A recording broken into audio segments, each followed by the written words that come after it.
219. 219 to talk. 219 to talk. 219 to talk. 219 to talk. Let's go. 219. Yeah, 219. Yeah, 219 to talk. 219. 219 to talk. Yeah, you running your mouth. Yeah, you running your mouth. 219 to talk. 219. 219. 219. 219. 219. Yeah, you running your mouth. Yeah, you running your mouth.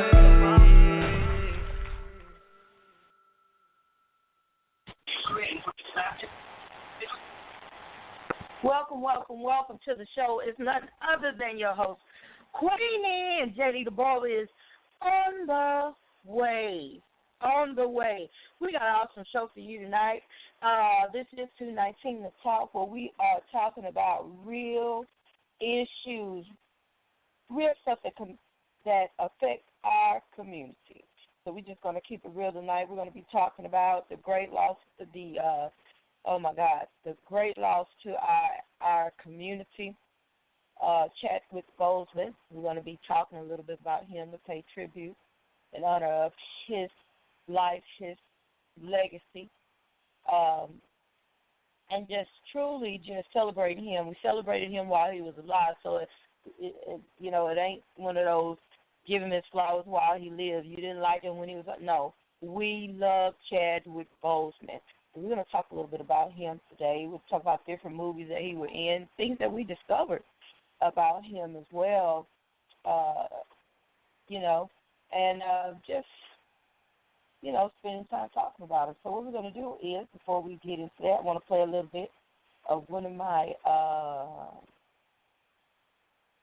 of a song that I love. It's one of my brother's songs. It's called Country.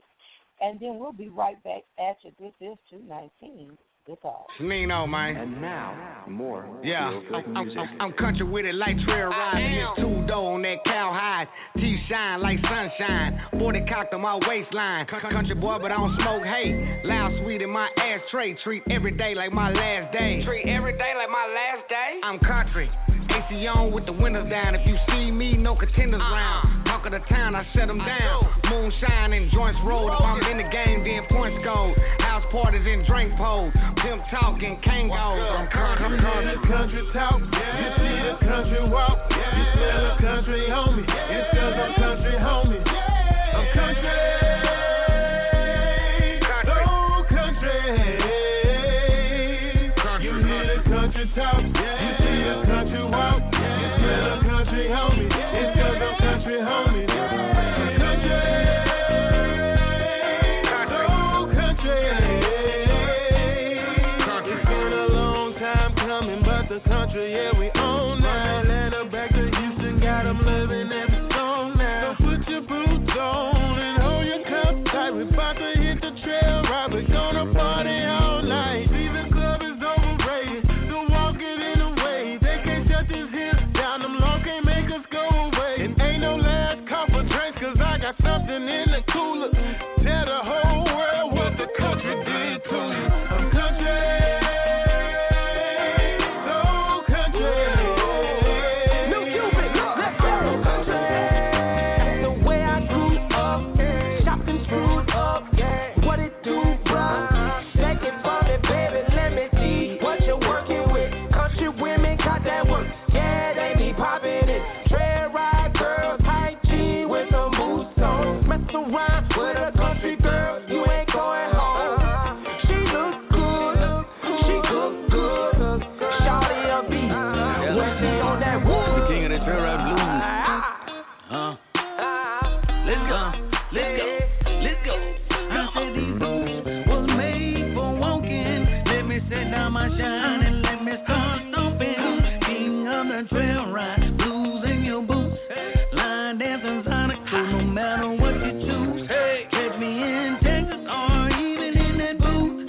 Finger-foot horses, wild hogs on the loose. Let's go. I'm long like a dirt road, sweet like sugar cane. You should say country every time you scream my name. You hear the country talk. You see the country walk. You smell the country home.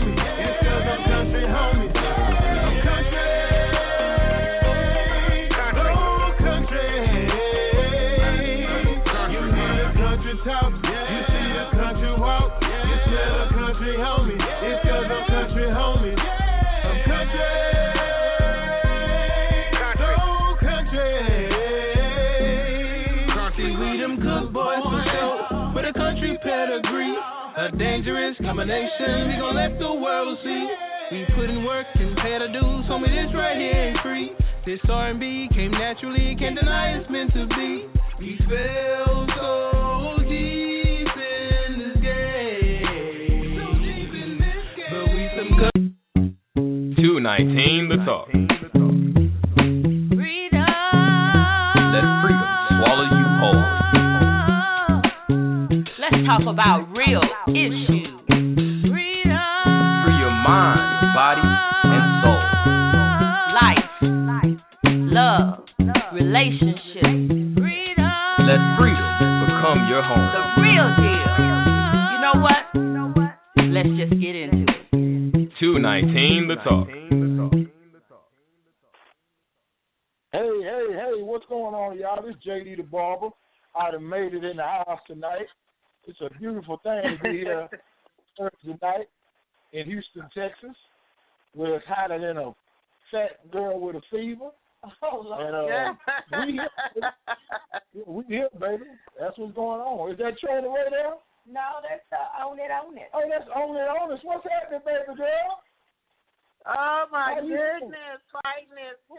Fighting this heat. Oh. Yeah. I'm going to let you know right now on this. I'm one of the climate control type brothers, meaning I got a real mean love affair with my air conditioning system in my house. And that's where I'm at. I'm up in here hugged up and snugged up with my wife and my AC, my two favorites. And old Yeah. I got a little bite to it going on too, as they say in the country. Bite to it. What's up, Queenie? Oh, listen, I don't know why old folks say I can't call it, but I can. It has been, let me tell you something. When I say so much is happening, it's been it's good stuff,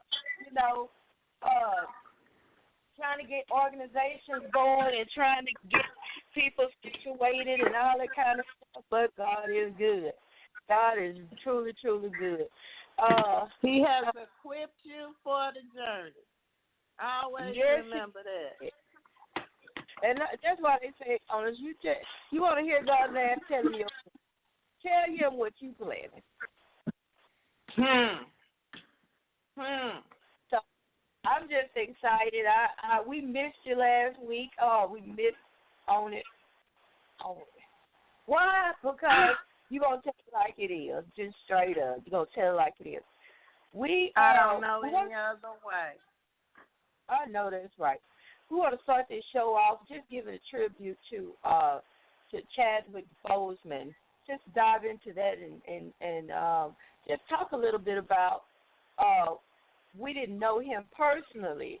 We knew him through movies, through television, through interviews, even a little comedy on SNL. Just a young man. And this is what got me. He was born the same year I was born, 1977. So just knowing that he accomplished so much in the little time that he was here. Right. Right. He was certainly a bright and shining star in the entertainment community. And for a black man to accomplish as much as he did and to set a social precedent like he did in the black community, like you say, in such a short time. They say bright stars burn out fast a lot of times, and he just happened to be one of our bright stars that burned out fast, but he left a lasting legacy with some of the work that he did. He's in such movies as 21 Bridges, like the new one that just came out, The Five Bloods. He's in that. He does a wonderful job. And there are several others, but, everybody knows him best for playing T'Challa, the Black Panther. So I just want to, shout out to the Avenger world, Marvel, I guess that's who it is. Stan, what's his name? Stan Lee. Stan Lee, right? Yeah, right. But Stan Lee and the whole entire Marvel and Avenger genre for giving him an opportunity and highlighting and shining a movie surrounded by black, beautiful, affluent, well-spoken, very intelligent world of black folks. That was a big step by Marvel to do that.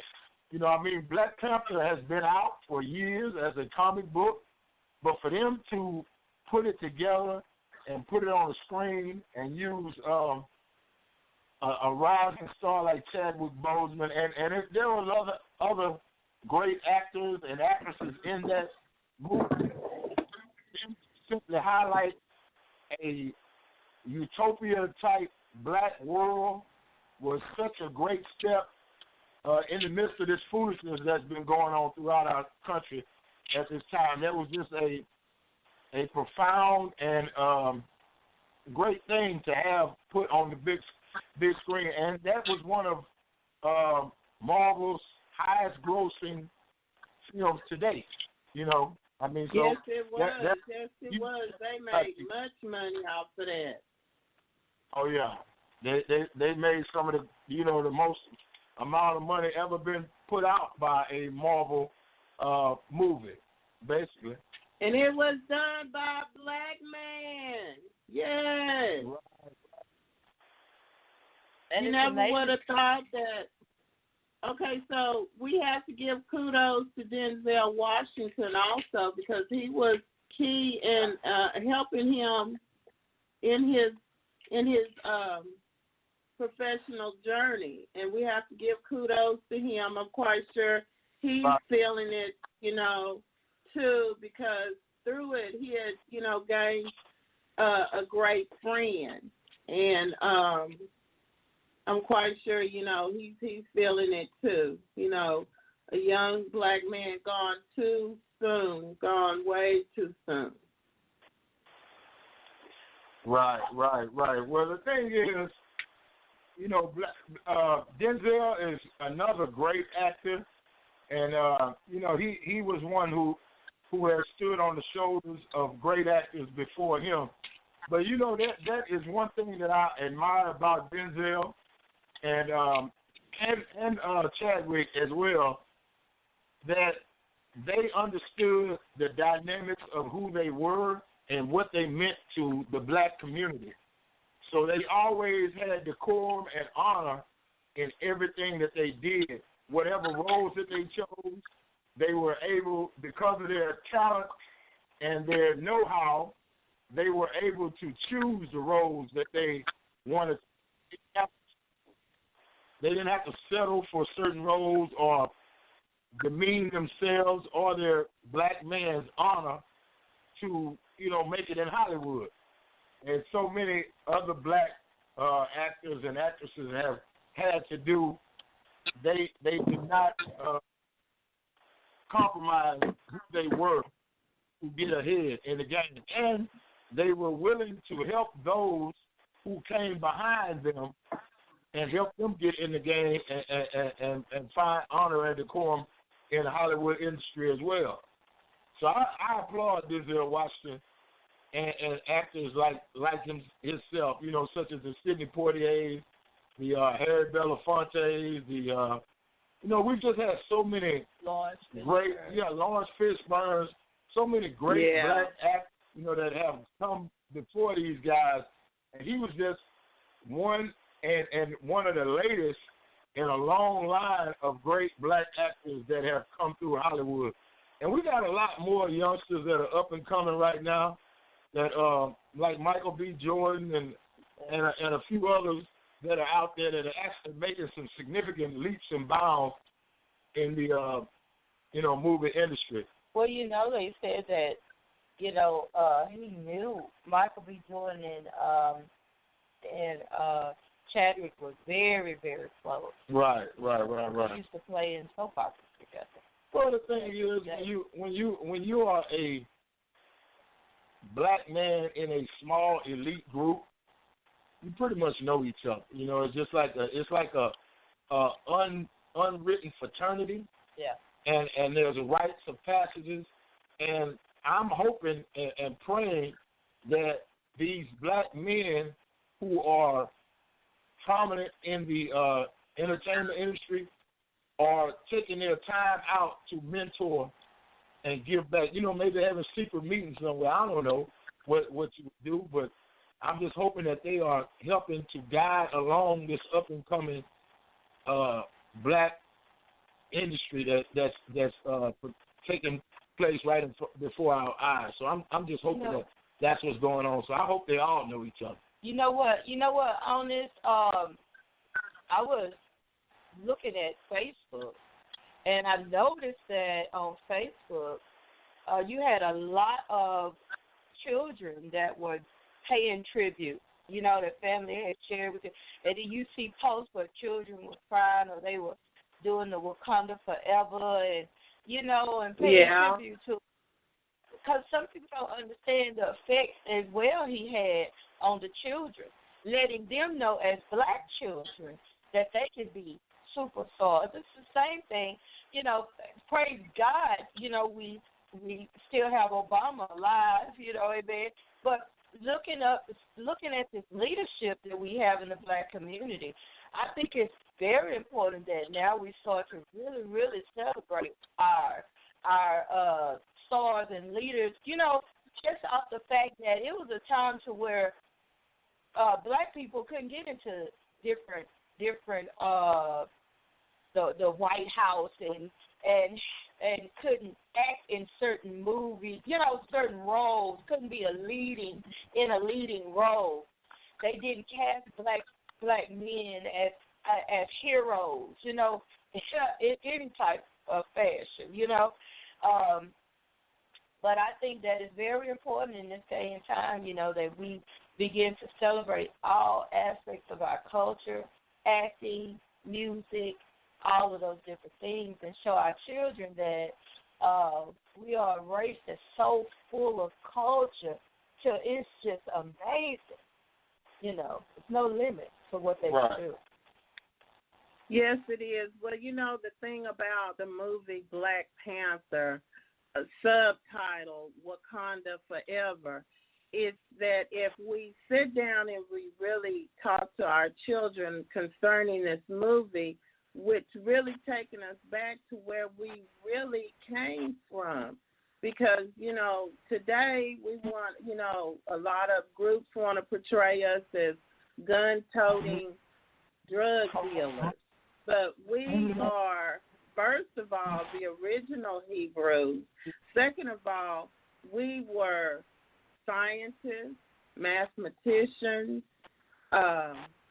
We had communities rich in resources, rich in culture. We took care of each other. And then, you know, as things came along, that structure was broken down and we were separated. And that's what we feed on today, because that, you know, based upon the 400 years of slavery, what happened to us in that 400 years? Our families were torn apart. Our men were beaten, and, you know, both parties were raped. Our children, you know, yanked out of our hands and sent into another slavery camp. And so mayhem and chaos came into our culture, and it changed us. So when kids look at Wakanda and they see, oh my goodness, all these beautiful black people, you know, different shapes, different sizes. You know, I think the most beautiful ones, you know, and I'm a little biased, excuse me, were the warrior women who had all their hair cut off. Oh my God, what a statement did that make? Those women were beautiful, you know. So gorgeous. Yes, they it made a statement. He made a statement. Even the storyline itself made a statement. Royalty passed down from generation to generation, And, if you're not careful, small things can disrupt what is rightfully belongs to a person. But even so, King, he tried to do what was right and still protect the people. So I think that was an admirable part to play in that movie, and he will be renowned forever for that. For that movie. It was awesome. Well, you're absolutely right, and that's why I said I gave shout out and kudos to Stan Lee, who is the actual creator of this wonderful world that we saw transpire on television. Stan Lee wrote Black Panther many, many years ago, before Chadwick Boseman was even born. Really, there was no Chadwick Boseman at the time. The world of Wakanda was created in Stan Lee's mind. So you have to understand that it took Stan Lee's imagination and his creativity to even think about a world where black folks were royalty, where black folks were beautiful, where black folks were living in harmony and utopia. This comic book was written during tumultuous times in the black community. And for Stan Lee to for him to foresee a world such as Wakanda, during the tumultuous times that black people were going through in their history, and for it to finally be seen, it's almost a divine assignment for it to be seen at the time that it was, because, black folks have been going through it throughout black history, throughout American history, rather. And I don't care what the world says, there is no American history without black people involved in it. Black people were the economic catalyst for America to be the power on the global community that it is. They got 400 years of free labor to boost that economy and to get it to an economic status that other countries could not touch. So we have, there is no great America that they talk about nowadays without the free labor of the black slave that they went over and robbed and raped and pillaged and grabbed our communities and kidnapped us and brought us back to America to work for free under tumultuous, under ridiculous, heinous conditions. We were forced into labor and beaten into submission and robbed of all of our heritage and given a new identity, and we are still suffering because of that as a black people. So I applaud Stan Lee for that to happen. So I want to veer off, keeping on subject, but kind of veering off from the subject. We talk about groups that came over and took us from our homeland, and that is popular. That is true. But nobody really tells us how really our people started the slavery movement of our people. Right. Well, I mean, honest, the thing is, slavery is not a new concept. Now, white slavery is a new concept. Now, we can go back to slavery all the way back into the Egyptian times. The thing was, when I conquered your civilization, when I conquered your tribe of people, we made slaves of your people. That was just a simple, that was just a simple concept in Africa, in Egypt. I mean, the thing is, there was no slavery that was as treacherous, as cruel, and as demeaning, and as let's just say, vile and ridiculous as the European concept of slavery. Europeans' concept of slavery took slavery to a new standard. They would beat the buck or the black man into submission. They robbed us of our identity, our religion, our gods. They robbed us of that and beat that out of us and put their ideology and gave us their God. With that method of like they would break a horse. Right, buck breaking. Right. You know, they called it buck breaking. They would take the biggest, most menacing looking black man and they would literally break a buck, as they called it. They would rape him in front of everybody. They would beat him into submission. They would, beat him within an inch of his life. And they just really demean him and let the rest of them know that if we do this to him, you have no chance. There was a real, I guess you could say, real psychological warfare that occurred with European slavery. In Africa, we didn't treat, the tribes didn't treat each other like that when you were enslaved. Sometimes even in slavery, they have stories where one tribe enslaved another tribe, and they almost basically adopted them as like family members and treated them with respect and kindness. Now you had to serve, and you had to wait on, or cater to that new tribe, and the kings and the queens and all that and royalty in the tribe. You had to cater to them as a slave. But you not demeaned and beaten and done like European slavery was done. That was a whole different slavery that was introduced to the world once European slave trade started. Now, I have read stories on this of black African tribes who tried to fight against European slave traders after they realized, because the thing was, you have to understand something. African people were not new to slavery. They understood slavery, but they did not know the magnitude of the European slavery when they were letting slaves be taken and brought to America. They thought that the slaves would be treated the same way they treated slaves in Africa. They did not, once they found out how cruel, because no one was ever able to come back and tell them just how cruel European slavery was over here in the United States.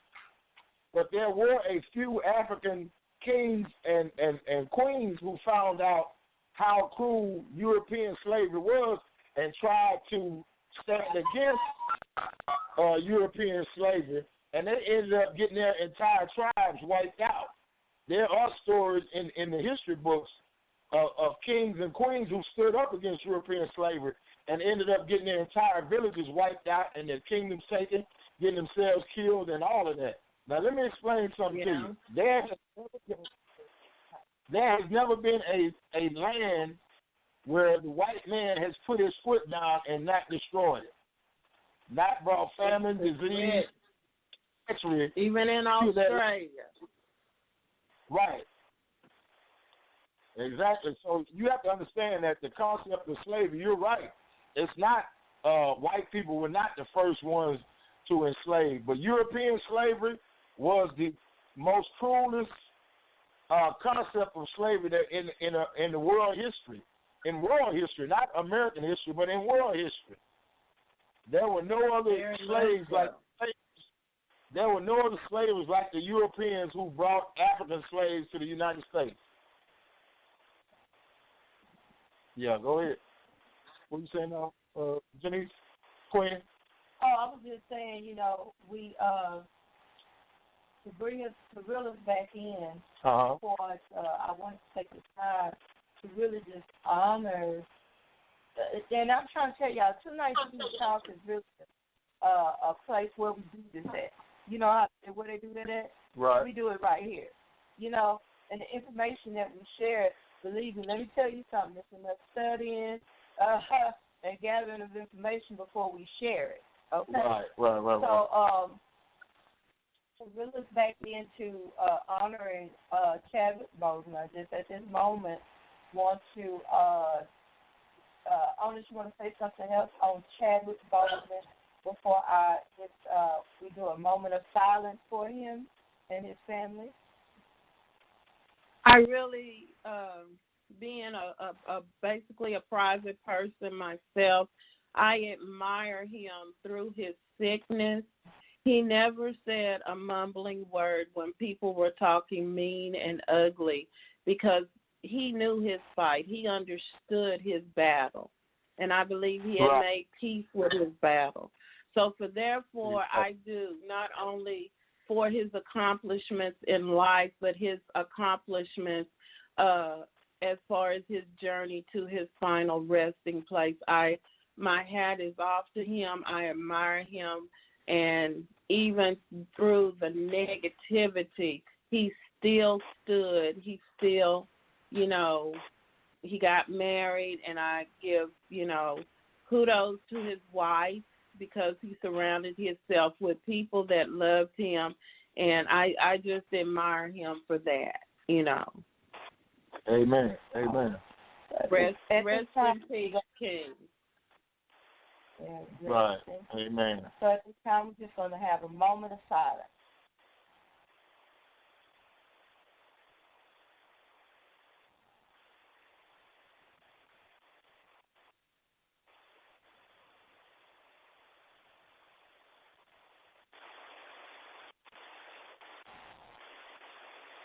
Okay. Well, thank the Lord, and we'll always remember Chadwick and the beautiful work that he did as a African American philanthropist as well as a actor, and he has some body of work that will last forever, basically. Let's move on to another topic. Honest, I want to talk about a young man by the name of Daniel Prude. Have you ever heard of this name before? No. Okay. It's not ringing any bells. Okay. Well, let me ring a bell, and I hope it's heard all over the world.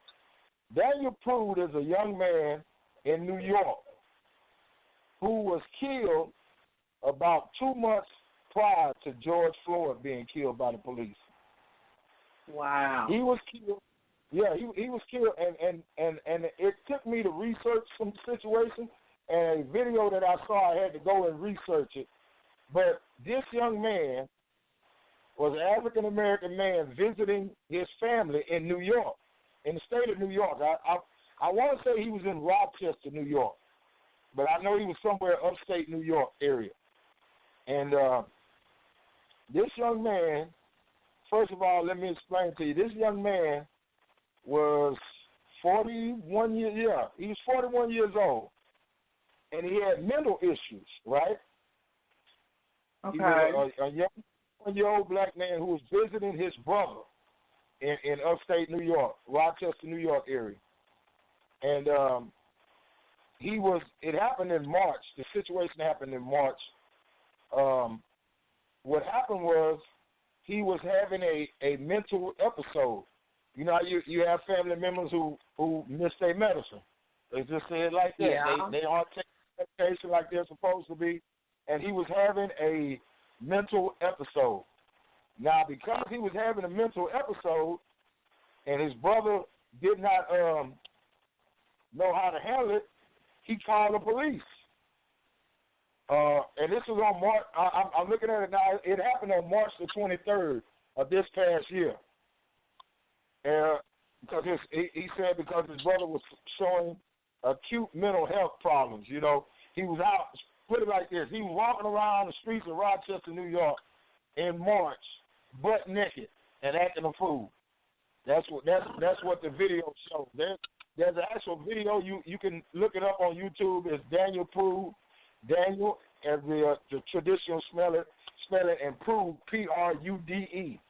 So when you get an opportunity, if you ever want to go look at it, you can go look at it. It's probably on YouTube.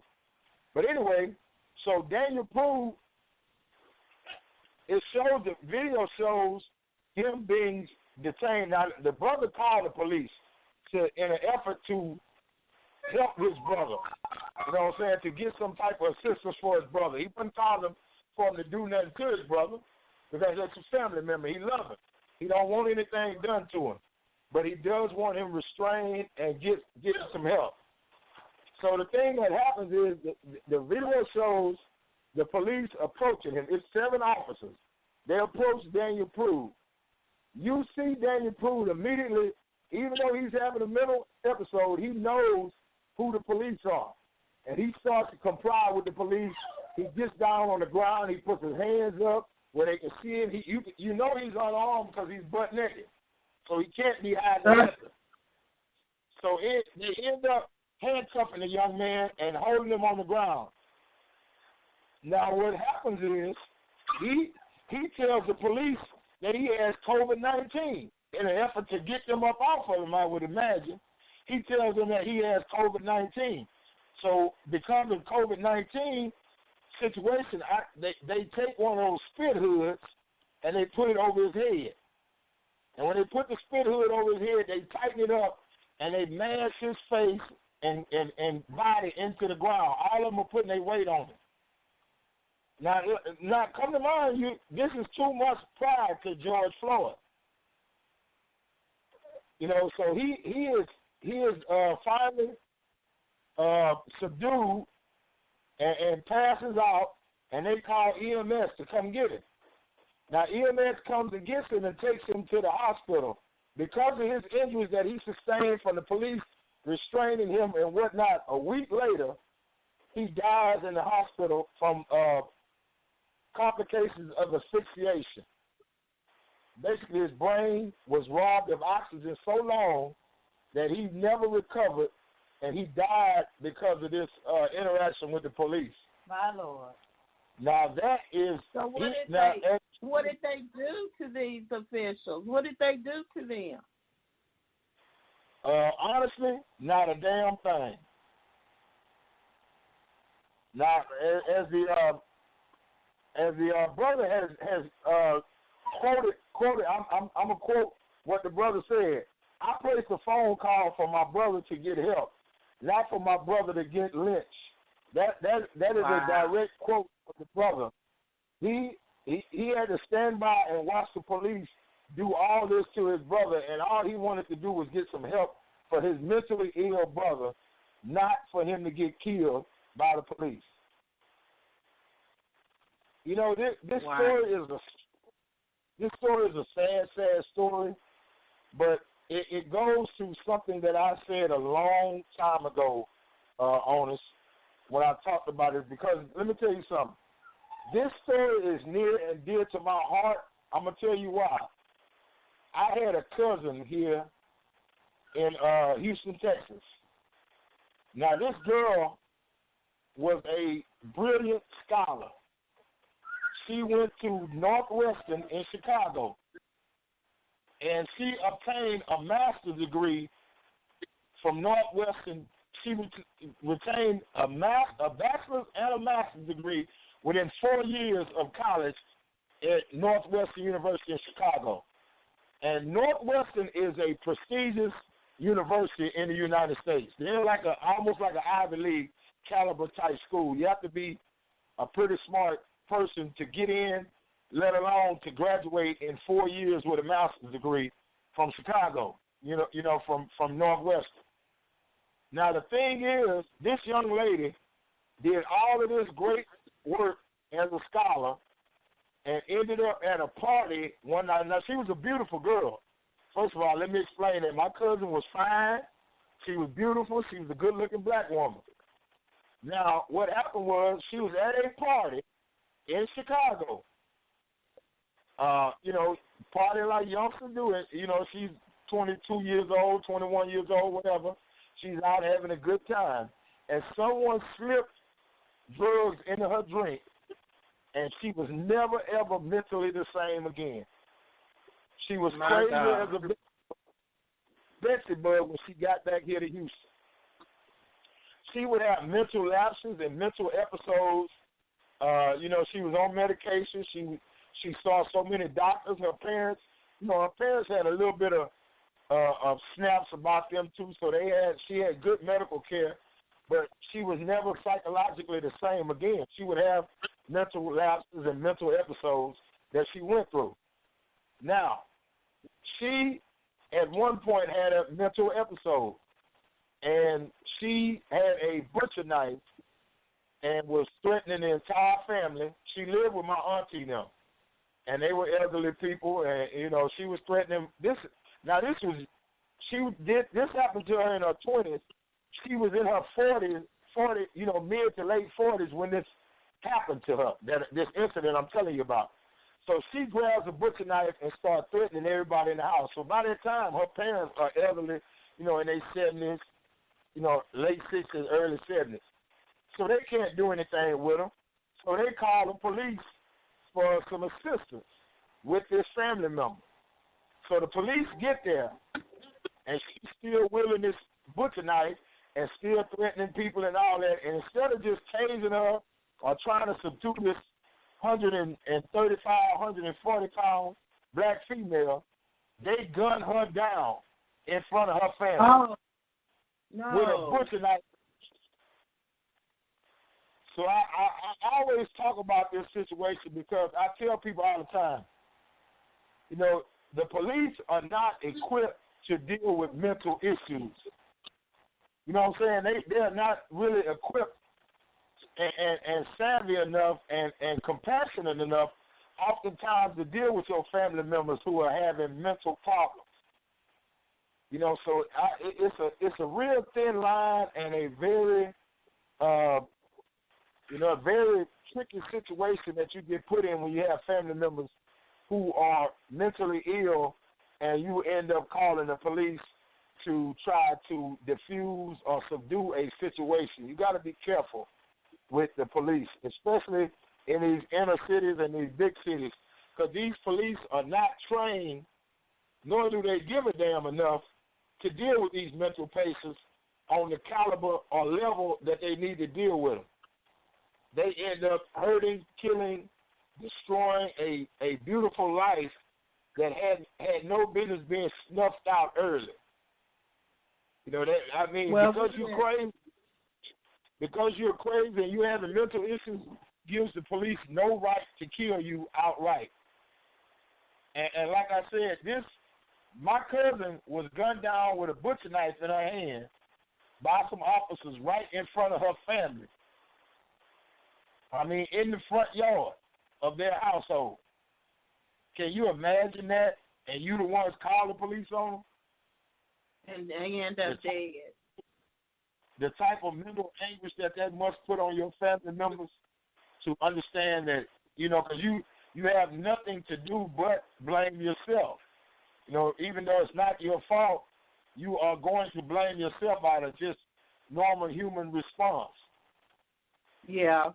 I tell all the time, be careful that you call the police on your folks when they crazy, when they're having mental issues. You try, I would try to subdue them myself first. What do you think about a situation like that? You don't want to get hurt in the process, and I think that it's really sad that you really don't have anyone to call. I know there's a family in the news that I heard. They called the American Red Cross. And the American Red Cross sent the police out, and the person ended up dead. Right. You know what I'm saying? It's, where do you go? But, mental illness in this country, it is a big problem. It is a big issue. And it's like nobody cares. If we get rid of them, there'll be no more mentally ill people. Well, if that's the case, then a lot of our politicians need to be, locked up. And a lot of the police officers who they sending out to diffuse these situations, they need to be calm. And it seems like they only get in psychiatric evaluation after they done killed or did something crazy. Well, actually, a lot of times they don't even get they don't even give them a psych evaluation after that. They simply will ask them a few questions and send them back out on street duty. And that should be mandatory. Yeah. Right. Yeah. They'll give them make them sit behind a desk for 30 days or whatever. But then you can be best sure they'll be right back out there. Exactly. Yeah, so my heart goes out to this family, the Prude family, because like I said, there's really no buffer in between, in the mental health world where you can call somebody that will get you some appropriate help. They, like you said, they call the Red Cross first, and the Red Cross call the police, and the police end up coming out there and killing them. So there's really no recourse that we can use to help get our people some help where we don't know if they're gonna be hurt or killed in the process of trying to get them the help that they need. So there's really a great need in the mental health community for some type of assistance that can be given to families who suffer with mental health patients in their family that may need or have episodes from time to time. And my thing is this: as black people, we really don't deal with the mental health issues that happen in our family. We try to hide Cousin Puddin' and, Cousin Nut and all them that we know crazy as a Betsy, but we put them in a back room somewhere and try to hide and keep them out of normal people when we really should have them in some facilities and seeking some, professional mental health help. So we need to, as black community, we need to start to tackle these mental health issues before they get out of hand. Do you know why they used to be hid? Do you know why they used to be hid? Are you familiar with the lobotomies and what they used to do and experiment on mentally ill people? That's why they used to be hid away. Yeah. That's why, back in the day they were hid away, because if they weren't, they were subject to be taken from their families and put in these institutions where they were experimented on. And you know what? Exactly. Seriously, it's not much better today. It's really not. If they're of a violent nature, the first thing that they say, okay, well, they're too violent for you to take care of them. They have to be hospitalized. They put them in the padded rooms. They put the straight jackets on, and they juice them up totally lethargic, and they stay that way. Many of them die that way, not even knowing that they're really here on God's green earth, But it's funny that you should bring that up, because in Bible study last night we were talking about this, and that, spirits are real. Evil spirits are real, and you can be attacked by evil spirits. But nobody wants to deal with that aspect of it. It's easier to put a name on it: bipolar, schizophrenia, what's this one? Socially unstable, or whatever name that they have for it. It's easier to put a name on it and dope them up and put them away, and eventually, if they get out of hand, the police will kill them. Well, let me explain something to you, honest. The reason why they name whatever's wrong with you rather than like you say, really try to treat it, because once you give it a name, you can monetize it with medication. You see what I'm saying? True. I'm just gonna give you this tidbit of my life, the education that I've received throughout my 51 years. When I was locked up in the penitentiary, right, I was around some crazies. When I tell you that penitentiary is full of crazies, it's full of crazies. They have a medication for those schizophrenic and violent offenders called Thorazine. I don't know if you've ever Yeah. heard of that medication. Yes. But let me tell you, Yes. let me tell you about Thorazine. Thorazine, when ingested by black people, I'm going to say black because that's who I've seen most of the time on it. But Thorazine, when ingested by a black person who is violent or shows symptoms of violence or schizophrenia and all these other different names that they give this craziness to, they become zombies.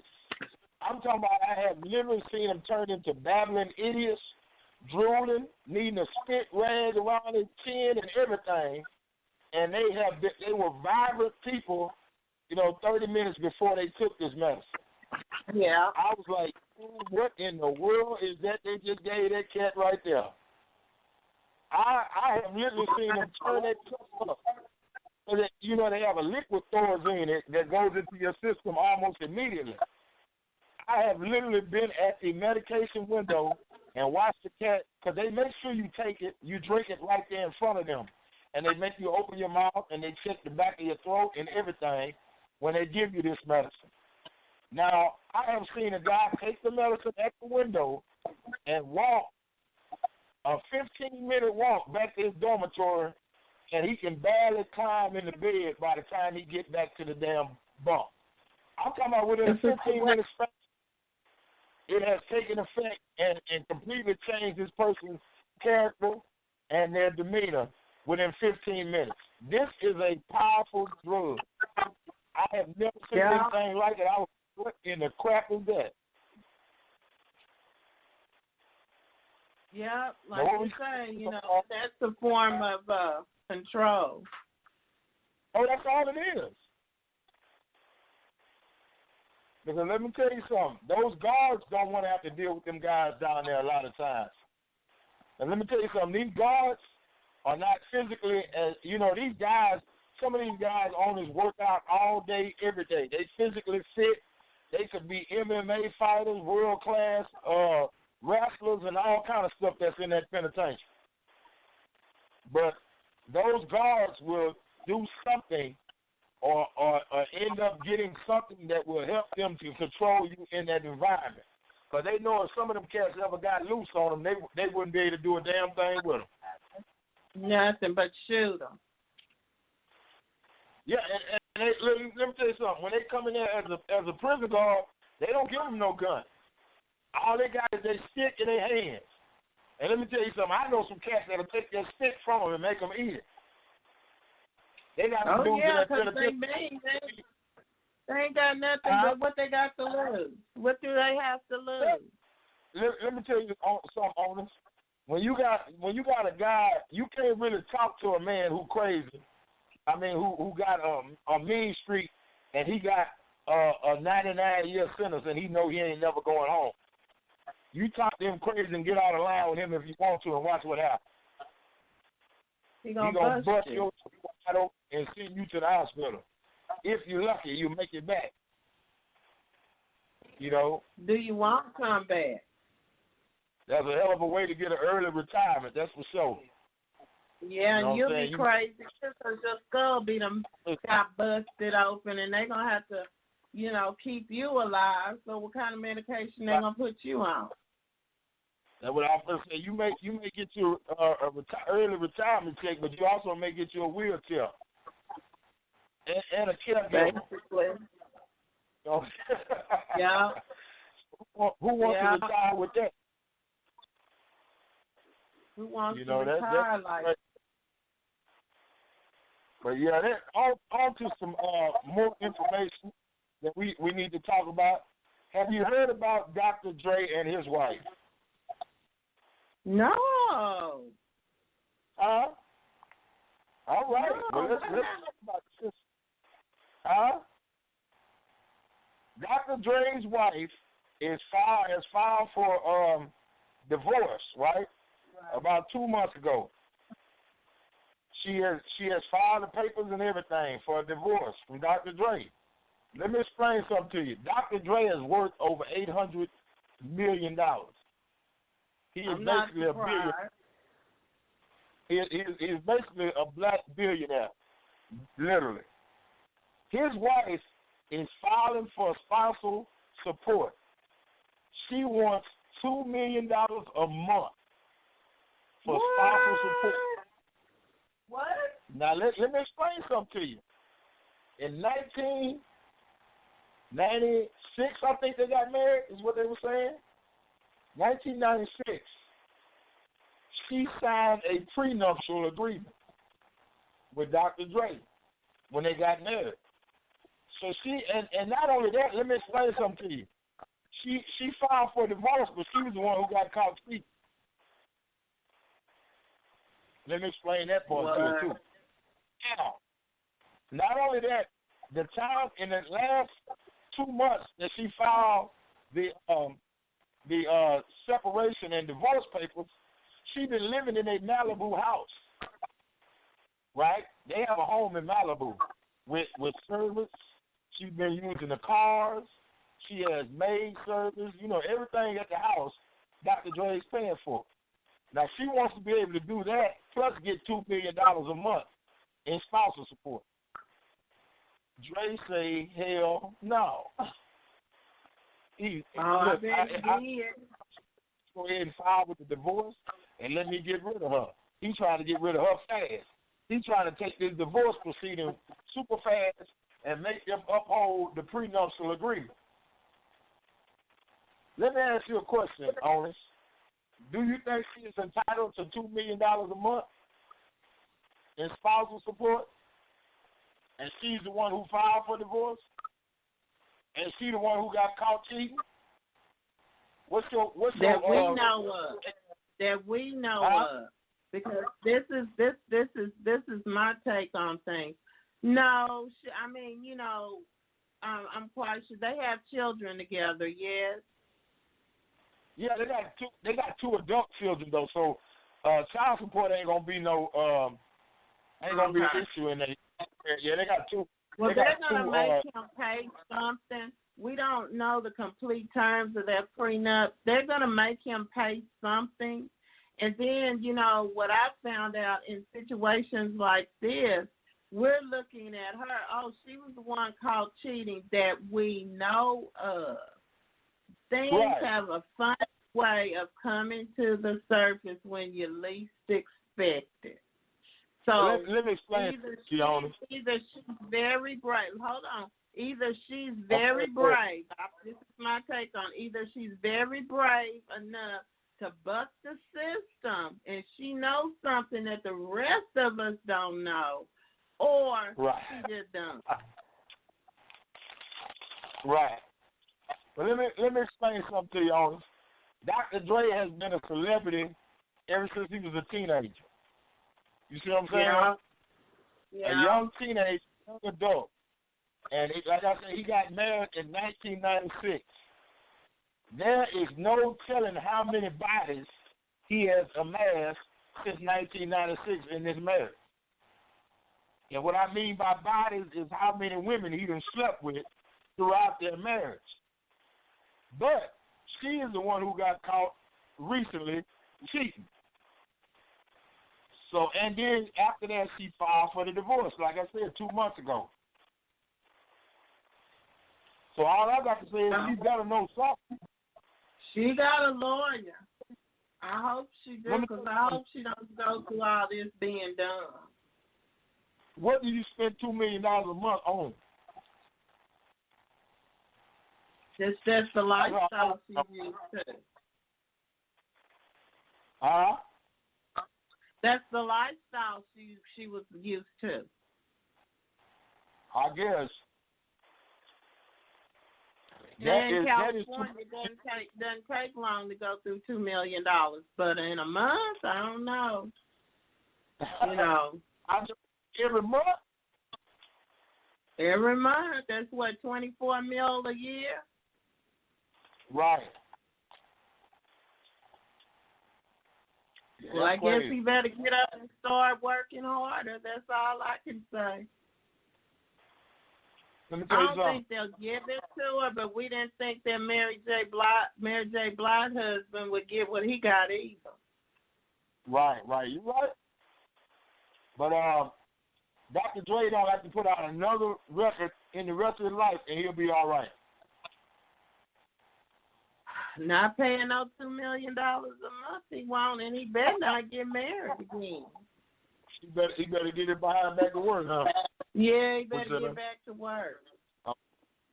Honest, we have had a time tonight, darling. I certainly appreciate you. Yeah. And we, we have wonderful conversation when owners get on the show. We love you for who you are. We love owners coming on the show with us. Me and Queenie sit back here and we just bounce ideas off of owners, and we get the real when we talk to owners. So we want to thank you, darling. You gotta keep it real. Right. We want to thank you for coming on the show. And welcome you again back to the show, and we look forward to other episodes every Thursday with On It Owners, beautiful Queenie, Trainer Ray, and JD the Barber, baby. So we thank God for you and your honest, humble, and vibrant spirit that you bring to the show, darling. And the real. Well, and thank the real. you. Thank you. I really truly appreciate the opportunity. We're going to have to start getting a campaign to get more people listening in, getting more input, because people have opinions, people know some stuff. I wish we knew, some elderly people to just drop logical wisdom, just old school wisdom on us. That would be wonderful. But you know what? Never despise small beginnings. I think, hey, I enjoy it. I love it. I love you. I love Queenie. Y'all my most favorite couple. I admire you. I admire you what you have. Your togetherness, you're willing to stick to each other and just support each other. So know that the feeling is mutual. Right. Well, like I said, we thank you for chiming in with us. We love you, and we will see you next week on It Owners. All right, hot as hell. We here. Amen. 219. 219 to talk. 219 to